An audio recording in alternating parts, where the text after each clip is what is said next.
Hello everyone. Hi there, evening.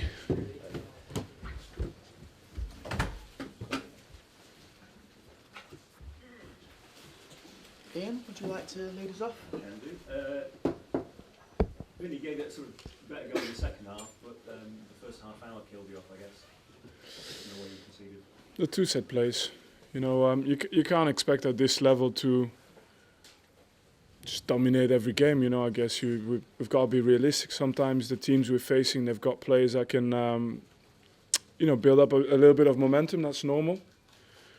But there's not much I need to say about just the overall defending or the overall attacking play. I think it's more about both boxes today. You know, get done on two set plays and yeah, the moments we have, a few clear moments where we're not able to finalise it today, and getting done in both boxes really is what you're left to discuss really today. And as a defender of the highest quality yourself, so thank you. Set pieces like that must be particularly frustrating. So yeah, but it's a team effort. It's a team effort, especially nowadays. You know, teams have all got strategies and little things they do to create an advantage on set play. You of course always, depending on the quality of the delivery and the player's ability to attack it. And we know Everton, obviously, it's credit to them. They're one of the best teams in the league at doing that. But it's part of the game. You don't get to hide away from it. You don't get to be good at some things and the others you're not. But okay, you always get to feel a little bit like this game is undone by something that's not necessarily, you know, you're not giving yourself a chance, and that's never a good feeling. Ian? Vincent, I guess another frustrating afternoon, but there were boos at the final whistle. What would you say to the fans that maybe... You must handpick every boo and then put a microphone underneath it. Where we were, There's also a point where the referees walk out, and so the referee traditionally get a boo, no matter if we've won or not. And the funny thing is, I had the journalist just before in there. You can get the radio interview. We said exactly the opposite. He said that the fans are still very positive and supportive. So, but even if it was, you know, it's part of the job. It's part of the job, and most important is that we get full support during the game, and that's always the case. But it feels contradictory because literally next doors I've been explaining how, how unbelievable it is to be at this club, and the fact that we get so much support, and also that, you know, obviously every single day we put in the effort for these guys, and I hope that that's something they can see.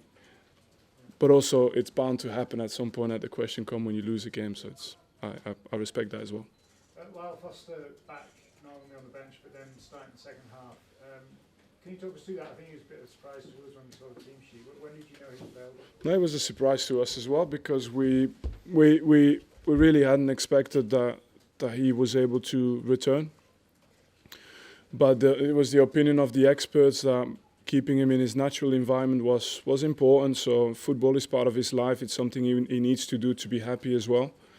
And we were ready for anything, and 45 minutes physically was roughly what he was able to do. And in the second half, you could see how much of an impact he can have. But I have to add that it's really important not to confuse things, right? It's part of his process of getting back to be, you know, it's not like we can fly him all over the world now and that's it. You know, it's just part of his return to health.